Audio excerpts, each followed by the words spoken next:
Non, j'allais pas le faire. J'allais pas le faire parce que yàgg naa dem ci ay rencontres. dem ak samay questions personnelles. rencontre bi dara safuma ci sama question moom fa yóbbu nit ki ma soxla ma nga fa dinaa dem dugal sama question. mais la plupart du temps li ñu ciy gis xam nañ ko bu ma ko demoon ba koy poser genre question yooyu day fekk mu génn ma tendre ko sama micro. à côté mais quoi. pas ci table bi mu toog di animer sur un thème bien déterminé. ñu def ko ci ay banderole xaw ma ay keke mënoo. ñëpp gis ni lii mooy thème bi ñu fi dajale. de négociation. war cee waxtaan yow nga buuxante ba jël kàddu ba pare annoncé ni sax yaa ngi wax lu wuuteeg li ñu fi dajale mu di wàllum politique donc déjà rek xamoon nga sa réponse c'était pas ni le lieu ni le moment te souvent ces journalistes étrangers noonu la ñuy fonctionner ñun li ñuy faral di intéressé ça ne les intéresse pas ñoom dañuy ñëw ak seen comme li doyen di wax seen cahier de charge te loolu c'est da nga koy nangul journaliste bu mën di doon ndaje mi li muy bëri nit communication indiwu la fa yow mën nga fa ñëw pour tirer l'information pour avoir un scoop. Donc tu fais ton boulot mënuma ko critiquer elle a tenté mais c'était pas le moment te mënuñu ko foon tontu. non à un moment yow. non xalaatu woon benn yoon. aw ma woon benn sikki sàkk ni du premier ministre du ko tontu. li ñu fa dajaloon c'était tellement sérieux que dépassé na wàllum politique. waaw mais elle peut être venue aussi avec une préoccupation non pas d'elle-même mais un cahier qu'on lui a confié. mais non là c'est tout le temps comme ça. man yàgg naa dem ci ay rencontres je me souviens. En 2016 lorsqu'on parlait du référendum le oui et le non alors que le parti qui était au pouvoir polluait les plateaux pour nous dire que c'est le non en fait pas le oui et le non lorsqu'il s'agissait de faire 7 ans ou 5 ans. La promesse de l'ancien président de la République. Il avait déposé une lettre au Conseil constitutionnel. Il avait déposé une lettre au Conseil constitutionnel pour demander l'avis du Conseil. mu am tontu bi waa parti bi yëpp envahir plateau yi di ñu expliquer comme quoi que c'est le Conseil qui n'a pas voulu qu'il réduise son mandat. Oui. C'est le Conseil qui l'a forcé à faire les 7 ans alors que c'était faux, c'était archi faux. Ce jour-là, il y avait eu une cérémonie de dédicace sur la VDN. damay bañ a tudd librairie boobu parce que comme ñoom samay xarit lañu. bi ma fa demee am na ku doon dédicacé benn livre mais je savais que ni y aura Serigne Diop ancien médiateur le plus grand des constitutionnalistes connus de ce pays. Je savais que dina fa dem man bi may gàddu samay bagage di dem couvrir uma woon rencontre bi Serigne Diop moom fa yóbboon te ci escalier yi laa ko xaar te xamoon naa ne avant cérémonie bi di jeex dina dugg. dinañ ko dédicacel te dina rocceeku balaa cérémonie bi di jeex. nga taxaw ko ci escalier toog jàpp sama jàmbur mu génn automatiquement ma këf ko avec la question ni mu ko bette il m'a carrément dit que écoutez le Conseil constitutionnel wax nga ko il a écrit une lettre pour demander l'avis c'était un avis et un avis on n'est pas forcé de le suivre. C'est à toi de prendre ou de ne pas prendre. Et c'était l'exclusivité du moment. C'était l'exclusivité du moment. Il a fallu que d'autres chaînes viennent nous retrouver pour nous demander l'élément, etc., pour exploiter quoi. Et c'était la réponse que tout le monde attendait, venant d'un constitutionnaliste comme Serigne Diop Sadakta. Vous comprenez? Donc loolu pour un journaliste c'est très très normal nga dem ci rencontre ñu fay wax lu ñor ak lu ñorul nga dem fa pour interpeller quelqu'un ou bien pour poser une question qui n'a rien à voir avec la rencontre mais pourvu que nga am réponse. Mais man je savais que ni solennité moment bi ak importance bi lañ fa doon wax kii mënuñu ko woon tontu te wax na ko si c'était dans d'autres circonstances peut-être mais fii vraiment. Il a été très poli. Il a été bien poli. Très poli. Parce que c'était nee naa bu doon man du ma ko poser même à haute voix dinaa def le tout ba suy génn. Wakar ko pour poser une question politique. Parce que lañ fa doon wax c'était les affaires de l'État c'était tellement sérieux et c'est l'avenir de notre nation suñu avenir ci renégociation contrat yooyu ci la nekk suñu ëllëg ci la nekk nga ñëw di ñu wax ay wax politique yaag diw loo leen jote fallait pas répondre. te bu ko répondre aussi. Oui mais bon xam nga yenn saa yi day arrivé parfois avec Ousmane Sonko moom occasion bu nekk mën na ko saisir. ak yi nga xam ne yooyu la ciy wax. mais cette fois-ci ak focus bi aussi beaucoup de questions là est-ce que léegi l'aspect politique Ousmane Sonko n'est pas encore prêt de mettre ça à côté pour peut-être concentrer wu ci yeneen wala ndax gisuloo lu mel noonu ci bopp nit ki. à chaque chose son moment à chaque chose dafa am waxtu bi ñu ko war a wax ak waxtu bi ñu koy def veste politique bu koy sol boo xoolee week-end la koy def liggéey ba wàcc bu war a moom boppam sol manteau politique am dem defi ay activité politique am jël oto boppam jël ay garde-corps boppam ànd ak waa parteem dem defi ay activité politique am du jël média national du jël lu sénégalais yi bokk il faut demander à ses proches c'est ce qu'il fait tout le temps waaw léegi noonu loolu moom mu am dem na ba ràññee te loolu amu fi woon bu njëkk dem na ba ràññee li ñëpp bokk ak li nga xamante ni maag sama groupe ñoo ko bokk mooy maag sama waa parti il peut faire la différence il lui arrive mu dem ci mission état dox wàllum état ba loolu jeex samedi soir 18h jot mission état jeex mu war a dox yeneen soxla boppam mais nga gis ñi nga xamante ni état moo leen yabaloon pour ñu gérer kaaraangeem ñooñu dañuy wàññeeku ñibbi bàyyi ko ay nitu boppam te moi je suis témoin fekke naa ko bi muy dem Ourossogui di def set setal bi j'étais là-bas mais il y avait les limousines les momos les garde-corps et autres mais ils sont pas venus avec lui parce que bi muy ñëw mu ngi quitté Dakar war a jaar Touba jaale Sëñ Cheikh te loolu c'était le premier ministre c'était l'État qui s'est déplacé jaare Sëñ Cheikh parce que Sëñ Moustapha Saliou je pense moo génnoon àdduna mu jaare Sëñ Cheikh Saliou jubali Ourossogui yegg si fa vendredi ci guddi gouverneur teeru ko ak voilà tout le personnel Moussa Bokar le maire là c'était la République bi ñu ko teeroo ñu tëdd jóg xëy suba war a def affaire set setal def set setal bi le samedi mais bi mu defee set setal bi toute la journée du samedi ba 18h 19h 20h moi j'ai vu la protection étatique commencé dajale seeni bagages di ranger dugg seen oto dem ñibbi ñi nga xamante ni moom mooy garde corps yi nga xam moom lañ koy faral di gisal buy def activité politique ñoom ils étaient venus mais ils étaient à côté bi ñee paree ba ñibbi mais ñooñu ci lañ jël relais bi pour gérer la protection de Ousmane Sonko mais pas du Premier ministre mosoo gis activité am les garde-corps de Pastef wala les garde-corps wala la sécurité de Pastef ñëw di mélanger wu avec la sécurité de la République mosul am jamais ils savent faire la part des choses et la plupart du temps nee naa la man li ma gis laa mën a seede oto yi sax da ngay gis ni yenn activités yi GMC bu sonn ba ñu tojoon la plupart du temps da nga koy gis ci cortège ak pick-up bi am lumière yi ci kaw te loolu lu moomal boppam la wala lu parti bi moom la loolu léegi ñu ñëw léegi ci renégociation yi bi ma ko gisee dem waaw noo ko gisee démb ak risque aussi yi nga xam ne ñu koy am moom sax démb am na ko posé question boobu mu ne dinañ def tout ba éviter ko waaye bu ñu si naree dem aussi faaw ñu dem si. les contentieux mais contentieux yooyu tamit ndax du mën a tiital yeneen investisseurs yeneen partenaires wala yu demee noonu. xam nga les investisseurs et les partenaires. ñoom aussi dañu xam comment gérer les affaires xam nañ ni am na moment boo xam te ni boo fa tolloo ñoom la plupart du temps ils sont pas trop bavards te boo xoolee contrat yu bëri.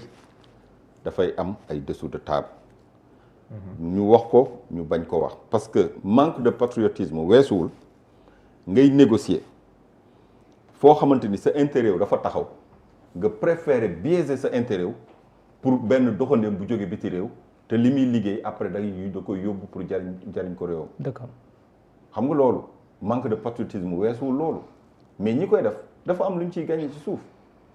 liñ ciy gagné pour seen bopp képp la te la plupart du temps sax lañ cay gagné boo deful nag ci réew yooyu ñooñu jóge fa lañ koy dem investiraat mu di ci ay kër yu rafet mais gis nañ ko fi plusieurs fois amul négociation ku fi nekkoon premier ministre di négocier ak ay américains ci ay wàllum contrat minier mais fan la mujjee année yi ci topp wala 2 ans yi ci topp am na kër ci dëkk bi nga xamante ni société bi fa la basé aux États-Unis mu di Houston. Suivez mon regard. ñu naan déet na waaye gis nañ fii pompier bi nekk fii nii pompier garage pompier. jox ñu ko benn société marocaine. kenn xamul nan lañ ko joxe jël suuf bu toll ni inna ma jox ko mu naan ay logements sociaux ay logements yoo xamante ni minimum boo amul 50 millions 40 millions 35 millions doo fa am appartement ñu jox ko ay marocain ci fu kenn yëgul amul appel d'offre ni rien du tout entente directe jox leen ko ci yaama neex ñu tabax ci lu leen neex marocain yooyu noonu dëkk ba ñu jógee di Maroc royaume ba ñu sokkee ko ka leen joxoon contrat bi am na fa château wala amu fa château yes or no répondez Sénégal yooyu du maanaam da ngay am firnde mais dafa am li ñuy wax xam nga li ñuy wax ni xam nga yenn yi coïncidence yi bu bëggee bëri waaw coïncidence yi bu bëggee dem bay bëri da nga ciy am benn ñaaw njort est-ce que du contrat boobu ña ngi ko doon jox ci suuf da nga leen jox benn demande ni leen da ngeen may tabaxal nangam aussi ma defaral leen ko on sait tous que ak fondation première dame yi doon am ak chèque yi ni mu doon dawee t'as même pas besoin di buuxante di appel d'offre après da ngay toog di nga am marché bi yooyu daf fi yàgg am mu nekk li nga xamante ni ñi fi nekk tey yàgg nañ koo gis yàgg nañ koo ñaawlu ndax nee naa la wax peut-être day naaw mais lépp li nga xamante ni bind nga ko téere bi li ma ci neex mooy en fait dafa bokk ci moo ma gën a marqué ci téere yi mu bind parce que ñett yëpp liiraat ko plusieurs fois 3 livres yi mu génne yëpp mais bii lu tax mu gën maa marqué mooy moment bi mu koy génne dafa nekkoon ci ay moment yu doy waar parce que moment boobu lañ ko dàq ci fi nga xamante ni moment boobu laa xam na moo di administration xam nga moment boobu lañ koy dàq ci administration en 2016 ci quelqu'un boo xamante ne man je l'ai connu en 2014 quelqu'un boo xamante ne dama daan dem bureau impôt et domaine foire quelqu'un boo xamante ne da daan wàcc liggéey ñuy gisante guddi mu nekk kuy liggéey di wàcc yor njabootam ce quelqu'un là xëy suba ñu dàq ko comme ça ci ay wax yi yoo xamante ne nee nañ dafa génnee ay nu ñu koy wax lan de réserve obligation de réserve mais loolu population bi li ñu ci ñenn ñi jànge moo di obligation de réserve bu dee dafa xotti worma bi kon ça veut dire que li muy wax dëgg la alors que de l'autre côté dañ doon wax ni li muy wax dara du ci dëgg ba pare ñu ni obligation de réserve am daf ko trahir donc ça veut dire que li mu doon wax dëgg la absolument li mu doon dénoncer dëgg la am na benn photo bu ma la yónnee gis nga Mouhamed jour bii nii non boo xoolee xaftaan bi rek xam ni non boo ko mënee joxaale si non waa ji jamono yi sonn na ndeysaan. Bira gis ma photo bi de. non c'était dur mu ngi ci groupe bu matinal bi. xam nga Bira mi moom moo invité non xam nga lu tax ma wax la. parce que xam nga Bira bokk na si journaliste yi njëkk invité Sonko si ay plateau moom. Bira am Camara mi ñi ko njëkk a pratiqué. ñi ko njëkk a pratiqué depuis 2014 loolu c'est vrai. mais sañse ngeen nag sañse ngeen. mais bii photo bii. li fa loon comme si too yónnee naa la photo bi. c'était ci benn AZ la woon. waaw gis nga lii avant muy nekk député la woon. moo tax photo bi daf ma marqué parce que jamono yi la génne livre bi ñëpp di ko daw. kenn nanguwul wax ci livre bi ñu ni livre bi sax dañ koo tere ñu jaay ko fii d'ailleurs. si lañ ma interpellé. te ci man jour bi est-ce que maa la interpellé woon. pour me dire que ni fi nekk waa dem sax yow la est-ce que man mii la woon. c'était quoi la petite histoire après. maa la ko doon laaj di la laaj pour livre yi boo ko waree génne fan la war a jaar. ak est-ce qu'il y a possibilité est-ce que du woon yow. non en fait moi la personne qui m'a interpellé dafa ma ni mais Charles vous n'êtes pas sérieux ma ni ko qu'est-ce qui se passe mu daal ni ma Ousmane Sonko génne livre am contacter éditeurs yi ngeen doon yéen ñëpp. man la vous avez. c'était moi. man maa la interpellé non mais kan mooy Ousmane Sonko parce que. je maa la maa la doon laaj Nègre international. voilà lan moo tax publier wuñu livre bi mu dem ba édition fauve en France. voilà di ko publier. non je m'en souviens j'ai fait le même exercice.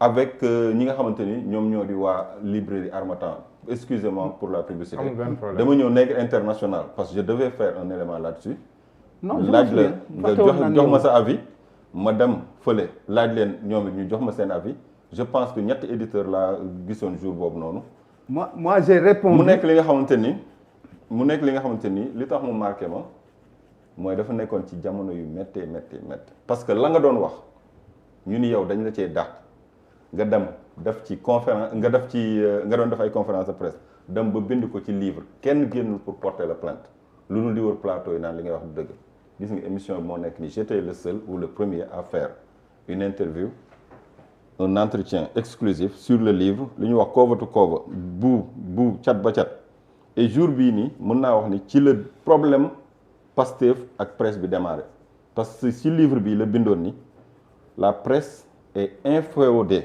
au pouvoir en place presse bi ni loolu du ko dégg dee moo ko gënal jël saaga boobu ko Sonko saaga alors que loolu tey feeñ na li mu doon wax ni il y avait une presse qui est inféodée au pouvoir et ce pouvoir bi nga xamante ni tey lépp luy ñaawteef moom moo ko def ci réew mi presse boobu noonu comme mën nañ jàpp ni complice la parce que ni mu tatafoo nguur gi ba nguur gi di ko dundal ba mënul dem sans l'état loolu noonu presse boobu noonu mënul libre jamais de la vie te loolu noonu mën na nekkaat sujet d'actualité tey mu nekk li nga xamante ni dama koy rappeler parce que dafa nekkoon 2017 te ci livre bi laa xamee Bassirou Diomaye Faye c'est Bassirou Diomaye Faye qui me l'a donné main à main.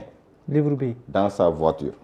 livre bi Sonko ba mu koy génne en France mu woo ma ni ma booy damay dem France le mercredi soir ni ma damay présenter ji livre bi mais boole naa la ak Bassirou Diomaye dina la woo pour jox la exemplaire bi il m'a envoyé le numéro de Bassirou Diomaye jour bi laa xam Bassirou Diomaye le vendredi on s'est parlé au téléphone ñu daje rond-point Liberté 6 il m'a déposé dans sa voiture ñu dem ba sama buntu kër on est resté plus d'une heure de temps dans la voiture pour parler de l'idée du projet de l'idée de voilà fi ñu bëgg a jëm ñoom en quelque sorte et que livre bi bokk na ci li nga xamante ni jaay ko ci koppar yooyu la ñu yaakaaroon pour mën a battre campagne en 2017 te ci loolu la faloo nekk député.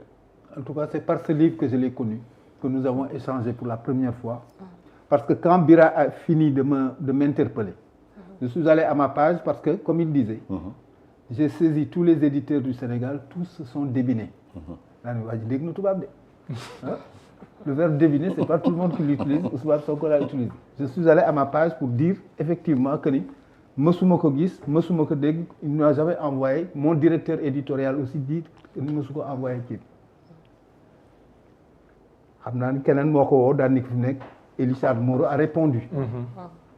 13h sama téléphone sonné muy numéro privé. Il y a des gens qui prennent numéro privé, moi je prends tous les numéros. yëpp ngay jël yow moom. Parce que wala fi dañuy wax ni ku la woo daf lay wax rek baa mu jox.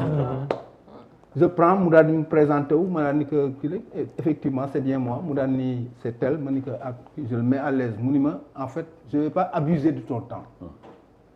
De votre temps quoi, c'est-à-dire que c'était très correct.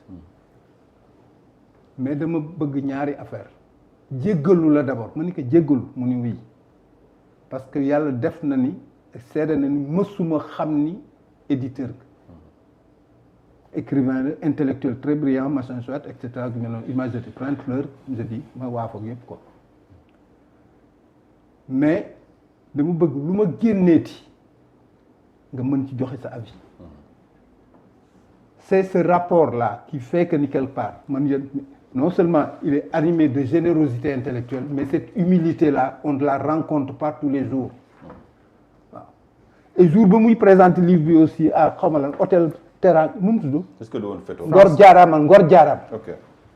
ah da koo présenté France ñëwaat fi présenté. non après présenté le fii bien après effectivement je suis allé parce qu'on m'a invité mais déjà humilité bu mu def dafay wane je l'ai dit avec la personne qui m'accompagne maanaam fi nekk booy bi de xaw ma nu mu demee mais fi nekk il est très loin parce que dafa am kilifa quand la MC a parlé def naa may mun a jéy la woon ba pare dafa daan ni may leen ma sama nijaay ñaan ñuy soog a door c'est pas tous les intellectuels sénégalais qui le font c'est pas tous les sénégalais qui font ces choses-là am na ñoo xam bu leen yàlla mënee gan ba wartu fi nekk dañuy naq di gérer lool waaw pour dire simplement que ni yooyu dafa bokk suñuy valeur et à la limite aussi bokk na si tax ngay jàpp nit wala nga bakko parce que nag loolu moo ñuy distinguer des animaux aussi waaw pour dire simplement que ni en chair et en os moom on ne s'est jamais assis mais comme je dis comme tu as rappelé tout de suite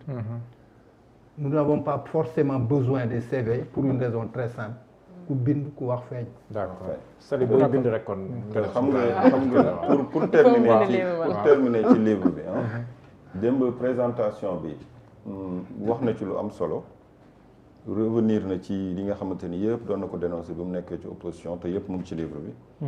mais li ci gën a doy waar bi ma vérifié waate livre bi dama marqué woon crayon ay yenn passage ma croix ko d'ailleurs soxla woon sax lire livre bi li ma croix woon en crayon rek laa lire pêle-mêle comme ça ma gis ci page 242 mu ni le maillon faible de l'état de droit c'est notre justice qui n'arrive pas ou se refuse simplement à soumettre l'État. Que dis-je? Les tenants du pouvoir politique au droit. Peut-être que je l'ai mal lu. Je reprends. Le maillon faible de l'État de droit, c'est bien notre justice qui n'arrive pas, entre parenthèses, ou se refuse simplement, fermez la parenthèse, à soumettre l'État. Que dis-je? Les tenants du pouvoir politique, entre parenthèses aussi, au droit. waaw en 2016 déjà. 2016. pour dire qu'il y aura jamais le justice, maillon faible, C'était la justice. c'était la justice. 2016. Face ba aux tax na tenants du pouvoir. ba tax na la mu wax démb yëpp li ci gën a am solo mooy qui sont les responsables. Qui sont les responsables? Renégocier, négocier yooyu yëpp c'est des détails. mu luñ ci gagné ñun bénéfice lay doon. parce que le mal est déjà fait. et les responsables de tout ça. Ouais. Comment on va faire avec eux? léegi moom la voie parlementaire sax qui sont les responsables? Parce que livre bi nee naa la 2016 2017 la ko génne avant muy nekk député parce que élection 2017 yi juillet la woon. ci la nekk député. livre bi génn na bien avant. 31 juillet. waaw livre bi génn na bien avant. te ba tey ñii may wax ak yow déggoo ku taxaw ni da ciy porte plainte à part Franck Timis bi ni woon day porte plainte te pour léegi kenn gisul plainte bi. Maître El Hadji Diouf te ci livre bi waaw. te ci livre bi il a situé les responsabilités. ci livre bi il a situé les responsables. ñi nga xamante ni benn par benn xoola les actions judiciaires au plan national nangam xoola responsabilité yëpp da koo situé pour xamle ni wax na ci responsabilité Macky Sall wax na ci responsabilité ki nga xamante ni moo fi nekkoon premier ministre di Abdoul Mbaye mi waxoon ni moom mi contresigné ba pare naan dañ ma induire en erreur. ci rapport de présentation. ci rapport de présentation bi Aly Ngouille Ndiaye def en conseil des ministres. situé na responsabilité Aly Ngouille Ndiaye mi nekkoon ministre des mines. situé la responsabilité du frère du président qui est Aliou Sall te yooyu yëpp da ko bind ci téere mais léegi yéen ki nga xamante ni lii da ko doon dénoncer est-ce que ñii bu ñu amoon lu wóor nga yaakaar ni kii dinañ ko dàq administration wala dañ koy daal di traîner en justice parce que ñi mu cité ci livre bi ku ci nekk sa responsabilité da koo bind te nee naa la bind je pense que moo ëpp solo fuuf ay wax yu naaw. vous comprenez moo tax ma ne la aw ma ci yaakaar puisque livre bi nii ay rapport dafa ñëw après pour dëggal ko rapport yi muy rapportu Cour des comptes muy rapportu corps de contrôle yi ci nekk yëpp dañ koo dëggal dañoo dëggal li ñuy def ci contrat yi te pourtant ba léegi nii rapport yooyu amul suite te li gën a doy waar mooy la imaginer rapport yi nga xamante ni bind nañ ko boobu ba léegi kenn xamul la suite mais moom mu bind livre bi nga xamante nii daf ci tudd ay turu nit te ci livre bi moom xamoon na ni le mal est déjà fait. D'accord. Expliquer na détails yi lépp muy contrat yi am yëpp yi ñuy waxtaane yi tey yëpp muti ci zircon bi pétrole bi gaz bi yaakaar yëpp tudd na ko mais li ci doon doy waar moo di moment bi xamoon na ni le mal est déjà fait mais li mu doon dabu moom mooy ñi nga xamante ni dañoo jël suñu ay contrat suñu ay permis d'exploitation ñu jox leen ko ñu dem biti réew jaay ko ci ay marché xanaa ñun war nañ ci am ay dividendes yi maanaam même bu dee wàllum l'impôt lu ni mel am na ci luy ruus ci jënd ak jaay boobu ci loo xamante ni Elie Charles Moreau yow nee nga da nga am expérience ci wàllum bënn teenu pétrole wala bënn teenu gaz nga jóge biti réew indi sa benn kaye ñu yóbbu ko conseil des ministres convaincre tout le monde que ni yow xarañ nga ci wàllu woowu te mosoo bënn teenu pétrole mosoo bënn teenu gaz amul fenn foo ko bënn mais defar nañ seen du faux et du faux ba ñu exposé ko ñu jox la suñu ay permis d'exploitation wala suñu ay permis d'exploration et puis l'exploration a été déjà fait bien avant Wade avant muy jóge ci nguur gi exploration yi xamoon nañ fan moo am ak fan moo amul li ci desoon mooy exploitation ñu jox la suñu permis nga ni yow xam-xam bi nga am ci mbir mi ba monter say société nga dem biti réew dem ba Londres jaay permis yooyu à coût de milliards damm sa poos jaare fa tërërër kenn gisatu la mais loolu yomb na de te c'est ce qui s'est passé en réalité moom bi muy dénoncé xamoon na ni le mal est déjà fait ok loolu nañ ko toppatoo mais avant qu'il ne soit trop tard ñooñu noonu xanaa war nañ mën ci jënd ak jaay boobu ñu leen jox ci suñu permis ñu jóge fi 0 franc du pelle du pic du dara 0 franc costume bu rafet rek lañ fi indi ñu jox leen suñu permis ñu dem jaayi ko à coût de milliards daf ko seen poste xanaa milliards yooyu yoon ci transaction bi am na loo xamante ni war na jëm ci suñu ay impôt loolu la doon dabu jamono ji te ba léegi France ana Franck Timis yaa ko gisati moom jaayul jafe naa jaay na moom. jaay nañu am nañ ci seen i milliards ñoom ak seen i complice loolu moo nekkoon li nga xamante ni 2014 2015 2016 ah ba tey ngay dénoncé ba ñu dàq la ci administration ba tey 2026 nga dem di dabuwaat ay contrat yi nga xamante ni ña ko def tey anuñu ci lan la ñu nekk léegi yow daal da nga fi nekk di jouer les pompiers quoi. résultat des courses. Le pyromane il passe après tu viens tu essaies de jouer les pompiers bu fayee baax na mais les dégâts sont là et puis ñu déplorer ko et puis on tourne la page. Résultat des courses, yomb na. Ousmane Sonko n'a toujours pas les coups de France. tey jii il aurait eu les coups de France ce serait des questions d'arrière-garde. te ñooñu ñu ngi ci dëkk bi kenn faatuwul ñu bon du moins ci li ma waaw xam. ña si ëpp moom ñu ngi fi moom. waaw Babou. waaw ban foofu ngay tëjee ak soxna Sali waxtu bi jeex na de.